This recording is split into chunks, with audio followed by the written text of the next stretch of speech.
News पहुंचाएगा हर खबर आप तक। जी नाज़रीन, मैं हूं असलम खान और आप देख रहे हैं CNBC सिटी न्यूज़। इस वक्त मेरे साथ एक ऐसी शख्सियत मौजूद है जिनका नाम असलम खान है। मेरा भी नाम असलम खान और इनका भी। और एक ग्रैंड अलायंस इन्होंने बनाई हुई। हमेशा इन्होंने वो काम किया जिस तरीके से एक पाकिस्तानी, एक मुसलमान करना चाहिए। इन्होंने हमेशा एक मिलाने की बात की, तो आज भी इन्होंने कॉन्फ्रेंस की। आइए चलता हूँ और पूछता हूँ कि क्या कहेंगे आज जो ये हालात चल रहे हैं और कॉन्फ्रेंस करने का मकसद क्या था। अस्सलाम वालेकुम। कॉन्फ्रेंस करने का जब हमारा एक मकसद यही है कि आप देख रहे हैं, शुरू से हम देख रहे हैं कि कराची के साथ जो ज़्यादतियाँ हो रही हैं, यानी आप देखें 56 में भी जो मरदमशुमारी हुई दुरुस्त नहीं हुई, यानी आज तक 2017 तक भी मरदमशुमारी दुरुस्त नहीं हुई। आप अगर देखेंगे तो 2023 का भी जो टोटल आ रहा है फिगर वो भी गलत आ रहा है। तो क्या समझते हैं मतलब इससे पहले भी आपने आवाज़ उठाई और फिर दोबारा इस पर शुरू हुई, तो क्या आप एक अलम उठा के चलें, आप कुछ कर सकते हैं, क्या करेंगे आप? देखिए, हमने पहले अलम ये उठाया था कि दोबारा होनी चाहिए, फिर वो दोबारा हुई। फिर इसके बाद हमने एक मैंने इंटरव्यू में कहा था कि यार वही अगर होने जा रहा है जो पहले हुआ था तो फिर इससे बेहतर तो यही मरदमशुमारी है। तो अब अगर वही सूरत हाल है, जैसे मैंने आपको बताया कि आज अभी मैं प्रेस कॉन्फ्रेंस में भी यही कह रहा था कि आज ये शहर कराची जो है, जिसके मुतालिक जो है सराइकी ये कहते हैं कि ये पाकिस्तान का सबसे ज़्यादा लोग जिस शहर में सराइकी रहते हैं वो ये कहते हैं कि वो कराची है। मुल्तान की आबादी जो है सबसे ज़्यादा है, भावलपुर की है 22 लाख के करीब, और मुल्तान की है 30 लाख से ऊपर आबादी है। तो इसका मतलब है 30 लाख से ज़्यादा सराइकी शहर कराची में रहते हैं।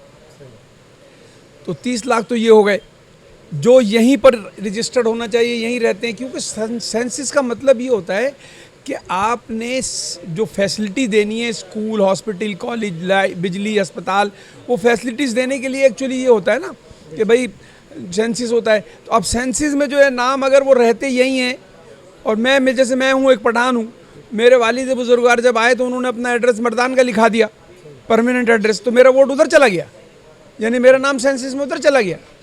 इसी तरीके से पाकिस्तान के पठान ये कहते हैं कि दुनिया का सबसे बड़ा शहर पठानों का कराची है। मेरे अपने एक अंदाजे के मुताबिक 50 लाख पठान हज़ारावाल को मिला के कहेंगे तो 50 लाख यहाँ रहते हैं। तो उसका मतलब है कि KP का सबसे बड़ा शहर पठानों का, जो हज़ारावाल का जो सबसे बड़ा शहर है वो कराची है। तो 50 लाख तो ये हो गए, 30 लाख आप सराइकियों को रख लें।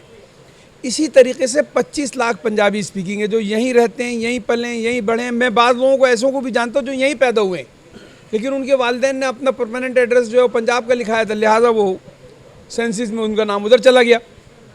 इसी तरीके से बलोचों से भी पूछेंगे ना तो आप वो ये कहेंगे, जो बलोच, ये बलोच नहीं जो यहाँ कराची के मकामी बलोच हैं, वो बलोच जो बलोचिस्तान से माइग्रेट करके आए, उनको भी अगर देखेंगे तो 3 से 5 लाख जो हालात वहाँ ख़राब हुए बलोचिस्तान के, 3 से 5 लाख बलोच जो है वो यहाँ मौजूद हैं। और सबसे ज़्यादा बड़ा शहर जो है बलोचों का भी कराची है। इसी तरीके से आप मुझे बताएं कोई 15 से 20 लाख सिंधी स्पीकिंग हैं जो यहीं रहते हैं, माइग्रेट करके यहाँ आए हैं और यहीं जॉब करते हैं, यहीं पढ़ रहे हैं। मैं बाज़ ऐसे सिंधी स्पीकिंग लोगों को जानता हूँ जो कराची शहर में पले बढ़े, नई जॉब की और रिटायर भी हो गए, लेकिन सेंसस में उनका नाम सिंध में आ रहा है। यानी कराची के साथ ये ज़्यादती क्यों है?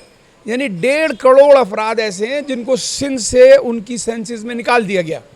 2013 का मेरे पास एक रिकॉर्ड मौजूद है जो रज़ा रब्बानी साहब ने निकलवाया था। मैं 2013 की बात कर रहा हूँ, जो रज़ा रब्बानी साहब ने निकलवाया था। उस रिकॉर्ड के मुताबिक कराची की आबादी 2 करोड़ 13 लाख थी, और उसमें बड़े वाज़े तौर पे लिखा था, 2013 की, उसमें यही सूरत हाल है कि जो पठान बहुत सारे रहते हैं जिन्होंने शनाख्ती कार्ड अपने यहाँ से नहीं बनाया। इसी तरीके से सिंधी रहते हैं, बलोच रहते हैं, उन्होंने अपना शनाख्ती कार्ड नहीं बनाया। मैं उन लोगों की बात कर रहा हूँ जो नादरा के रिकॉर्ड के मुताबिक जिनका यहाँ शनाख्ती कार्ड बना हुआ है, उसमें लिखा हुआ था कि 20% ऐसे लोग हैं जिनका इस रिकॉर्ड में इंदराज नहीं है। तो इसका मतलब हुआ 40 लाख लोगों का इंदराज नहीं है, 40-42 लाख लोगों का। तो 2 करोड़ 55 लाख तो सिर्फ 2013 में कराची की आबादी थी। अगर आप उसको 5% से भी बढ़ाते हैं तो आज कराची की आबादी 3.25 करोड़ होती है। हमने इस पे काम किया था, उस काम के मुताबिक कितना दूध इस शहर में इस्तेमाल होता है, कितना फल इस्तेमाल होता है, कितना कचरा निकलता है, उसके मुताबिक कराची की आबादी इस वक्त 3.5 करोड़ से ज़्यादा है। ठीक है। तो इस पे बड़ा काम करने के बाद आज फिर ये लोग कहते हैं यार कि नहीं कराची, यानी एक मुनज़्ज़म साजिश के तहत कौन कौन लोग इसमें मुलविस हैं। यानी अगर आप अभी पीपल्स पार्टी से पूछें वो कहेगी हमें सेंसिस पसंद नहीं है। मुस्लिम लीग नून वाले कहते हैं, कराची के जो मुस्लिम लीग नून वाले कहते हैं नहीं सेंसिस दुरुस्त नहीं हो रहा। पीटीआई वालों से पूछ लो बोलेंगे दुरुस्त नहीं हो रहा। एमक्यूएम वालों से पूछ लो दुरुस्त नहीं हो रहा। एमक्यूएम पाकिस्तान वालों से पूछ लो वो कहेंगे दुरुस्त नहीं हो रहा।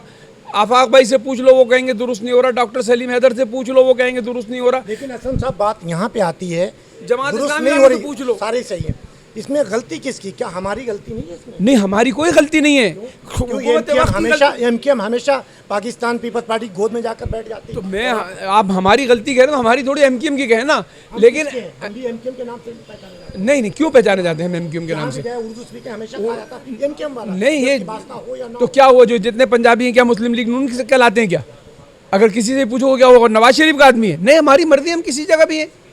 लेकिन ये तो हम पर एक छाप लगा दी गई थी कि सारे उर्दू बोलने वाले जो है, यही मेरा कहना मकसद। जो देखे ना गलती तो उन लोगों की देखे ना। मैंने अभी अभी प्रेस कॉन्फ्रेंस में भी ये कहा कि एमक्यूएम बनी थी इस बुनियाद पे कि कोटा सिस्टम ख़त्म कराएगी।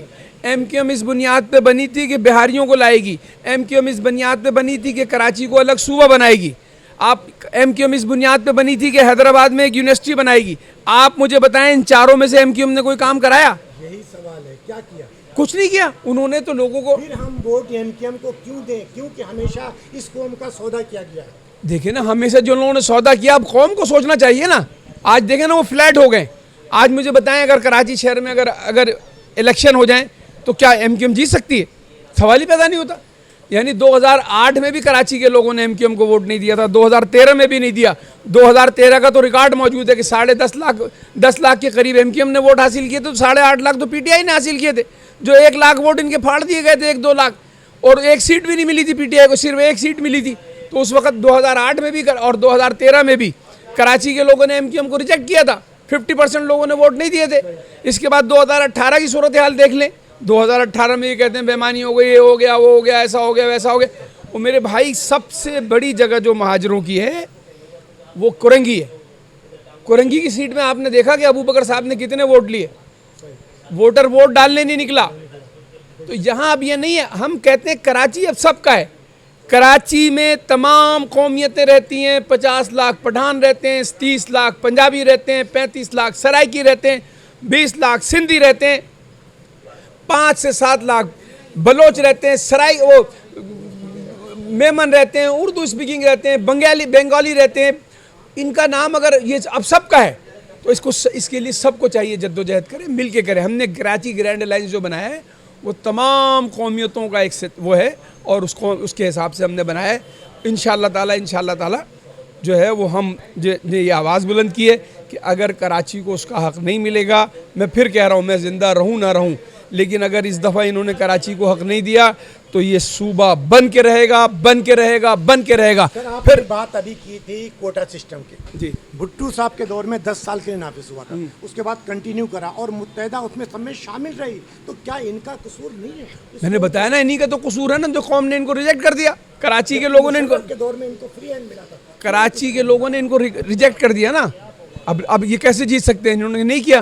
कराची के लोग पढ़े लिखे लोग हैं, चाहे वो कोई भी ज़बान बोलते हों, वो अब किसी के झांसे में नहीं आएंगे। अभी हमने इसीलिए ये फैसला किया है कि देखें, एक दुकानदार है, एक बिजनेसमैन है, वो जब भी कोई इलेक्शन होता है सबसे ज़्यादा चंदा वो बिजनेसमैन देता है, दुकानदार देता है, बिल्डर देता है, लेकिन कभी कोई उसको पूछता है? अब हमने तमाम लोगों को अपने उस पर एक प्लेटफॉर्म पे जमा कर रहे हैं। हम अपने खुद नुमाइंदे खड़े करेंगे, जो बिजनेसमैन होंगे, जो ताजिर बिरादरी से ताल्लुक़ रखते होंगे, जो वकला बिरादरी से होंगे, जो स्टेट एजेंट हैं वो होंगे। इन लोगों से हम लेके छोटे छोटे दुकानदारों से लेकर वो चंदा भी जो देंगे अपने ही लोगों को देंगे ना। वो जो जीतेगा उनका अपना आदमी जीतेगा, अपना काम करेगा। तो इसलिए हमने ये फैसला किया है कि इस दफ़ा वोट भी हम जो लोग हमने कराची के लोगों से कोई हम एजुकेट कर रहे हैं, किसी को वोट नहीं दो जो कराची की आवाज़ बुलंद नहीं कर रहा है। जो कराची की आवाज़ बुलंद नहीं करेगा, सिर्फ बुलंद करने से कुछ नहीं होता। आप मुझे बताएं ना, बुलंद तो एमक्यूएम 1977 से कर रही है, एपीएमएसओ के बाद से 83 से एमक्यूएम कर रही है। लेकिन आप मुझे बताएं, शहर की तबाही जो हुई है 83 के बाद सबसे ज़्यादा हुई है। आज शहर खुदा हुआ है। आज जो है ना वो एक तफरका पड़ गया। पहले बहुत सारे जो महाजिर थे जो उर्दू बोलने वाले महाजिर थे वो इंटीरियर से नौकरी ले लेते थे। आपसे जब से एमक्यूएम बनी सब कुछ ख़त्म हो गया, अब महाजिरों को कोई नौकरी नहीं दे रहा है। कराची शहर के कोटे पे भी जो है ना वो इंटीरियर से लोग लाके अपॉइंट हो रहे हैं, और ये एक गलत हो रहा है जिसका अंजाम गलत होगा। हम ये कह रहे हैं कि कराची में मुकामी पुलिस होनी चाहिए। आज भी अंग्रेज़ों ने जो पुलिस बनाई थी वो इसलिए बनाई थी कि लोगों पे जुल्म करे। वो पंजाब से सिंध में पुलिस भेजते थे, सिंध से पंजाब में भेजते थे, कलकत्ता से दिल्ली में भेजते थे, दिल्ली से जो है वो आगरा में भेजते थे। तो इसी तरीके ताकि अब वो कराची में भी यही चल रहा है।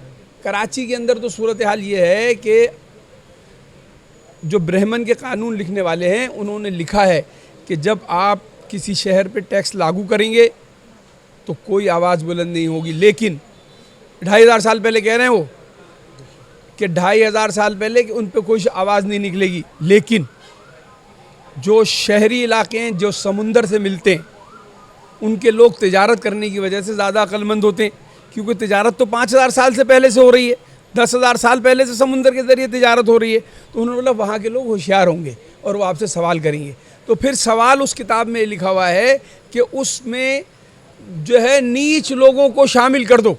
आज सिंध गवर्नमेंट ने यही किया हुआ है। चोर डाकू बदमाश इस कराची शहर में उतारे हुए, वो बदमाशियां कर रहे हैं। अब कराची के लोग नौकरी को भूल गए, रोड बनाओ नहीं बनाओ, वो ये कह रहे हैं खुदा के वास्ते इस शहर में अमन कायम कर दो, खुदा के वास्ते इन चोरों डाकुओं से निजात दिलाओ। हमसे जितने भी टैक्स ले रहे हैं कोई हम मना कर रहे हैं? आप मुझे बताएं, जो KSC है जो हमसे 1 यूनिट के पैसे ले रही है, क्या इस्लामाबाद से ले रही है? क्या लाहौर से ले रही है? क्या मुल्तान से ले रही है? क्या लाड़काना से ले रही है? क्या हैदराबाद से ले रही है? सिर्फ कराची के लोगों से ले रही है, पेशावर से ले रही है। सिर्फ कराची के लोगों पे जुल्म नहीं करो। जुल्म करोगे तो अल्लाह ताला नाराज़ होगा, और अल्लाह जब नाराज़ होता है तो हमने बड़े बड़े लोगों को देखा है, बड़ी बड़ी ताकतवर कौमें जो 50-50 फीट बुलंद होती थी, जब अल्लाह का अज़ाब आया। लेकिन असलम खान साहब, मेरा सवाल आखिरी बड़ा तल्ख ये है कि जिस टाइम मुस्तफ़ा कमाल साहब यहाँ पे पहुँचे उन्होंने भी यही नारा लगाया कि हम पाकिस्तान के लिए काम करें। अब असलम खान ने भी अपना अलम उठा के लेके चल रहे हैं। क्या कहीं आप भी जीतने के बाद इसी कौम को इसी तरीके से रोड पर ला देते? मुस्तफ़ा कमाल जीते तो नहीं ना, नहीं जीते, इसी फिर नहीं जीते ना, तो लोग कौम नाराज़ हो गई ना, ठीक है ना। को लोग वोट क्यों देंगे? मैं वोट की बात ही नहीं कर रहा हूँ, मैं तो लोगों को एजुकेट कर रहा हूँ। अब लोगों की मर्जी है। अगर लोग ये समझ, देखिए ना बड़ी मुश्किल से कौम ने कितना धोखा खाया है। 1987 का लोकल गवर्नमेंट का इलेक्शन देख लें, 1979 का कौमी सूबाई से। खान इलेक्शन में नहीं खड़ेंगे तो सपोर्ट किसको करेंगे? इंशाल्लाह हम वकीलों को खड़ा करेंगे। बार कौन, आज भी हमारी वकीलों से मीटिंग है, इसके बाद हमारी बिजनेसमैनों से मीटिंग हो चुकी है, शहर के तमाम बिजनेसमैनों से मीटिंग हो चुकी है। आज भी हमारी प्रेस कॉन्फ्रेंस में भी बिजनेसमैन बैठे हुए थे, और जितने भी लोग कैटेगरी, छोटे दुकानदार हैं, बिल्डर हैं, हम इनमें से कैंडिडेट लाएंगे, क्योंकि यही लोग तो पैसा दे के लोगों को जितवाते हैं। तो ये खुद क्यों नहीं लड़ते, खुद क्यों नहीं जीतते? ये हमने फैसला किया कि अब खुद ही लड़ेंगे, खुद ही जीतेंगे। और देखिए, गरीब आदमी जब अपना पेट नहीं पाल सकता, एक आदमी जो है अपना खाना नहीं खा सकता, आप उसको अगर कौमी और सूबाई असम्बली का मेंबर बना देंगे तो लोगों की खिदमत कैसे करेगा जब तक उसका पेट नहीं भरा हुआ होगा? जरदारी साहब का भी पेट भरा हुआ, वो तो गर्दन काट रहे हैं, तो इसका जवाब कौन देगा? जरदारी साहब से तो मैं तो अभी मैं कह रहा हूँ कि आज भी अगर पाकिस्तान की हालत को जरदारी साहब चाहें तो करप्शन से बचा सकते हैं, क्योंकि फेडरल गवर्नमेंट भी उनकी वजह से बनी हुई है, प्रोविंशियल गवर्नमेंट भी उनकी वजह से बनी हुई है। तो जरदारी साहब से मैं रिक्वेस्ट कर रहा हूँ कि खुदा के वास्ते इस पाकिस्तान से करप्शन को खत्म कराओ। हम उन शरीफ आदमियों को लाएंगे जो पाकिस्तान और पाकिस्तानी आवाम के लिए काम करें। हम उन लोगों को लाएंगे जो अपना खुद का जो है ना, अपने जहाँ रहते हैं उन लोगों का काम करें। कराची शहर में रहने वाला कराची का काम करे, हैदराबाद में रहने वाला हैदराबाद का काम करे। हम हैदराबाद में भी अपना वो बनाने जा रहे हैं, हैदराबाद ग्रैंड अलायंस बनाने जा रहे हैं, ताकि हैदराबाद के लोग हों, सक्खर के लोग हों, अपना अपना काम करें, अपने लोग खड़े करें। ये क्यों? हम पूरे कराची में खड़े करेंगे लोग। हैदराबाद में भी हम वर्क कर रहे हैं, हैदराबाद ग्रैंड अलायंस बनाने जा रहे हैं। इंशाल्लाह जैसी बनेगा वो आपको हम बताएंगे। पाकिस्तान ये थे असलम खान, जिनकी आपने गुफ्तगू से उन्होंने कहा कि हम उन पढ़े हुए लोगों को लाएंगे जो पाकिस्तान और कराची के लोगों को समझे और अपने इलाके में रहकर खुद काम करें। तो ये इनका था मंशूर। आगे फैसला करना आपका काम है। इंशाल्लाह कल किसी और नए मेहमान से आपकी मुलाकात होगी। जब तक लाला हाफिज़, पाकिस्तान जिंदाबाद। इस वीडियो को लाइक करें, हमारे चैनल को सब्सक्राइब कर बेल आइकन जरूर प्रेस करें हमारी न्यू वीडियो सबसे पहले देखने के लिए।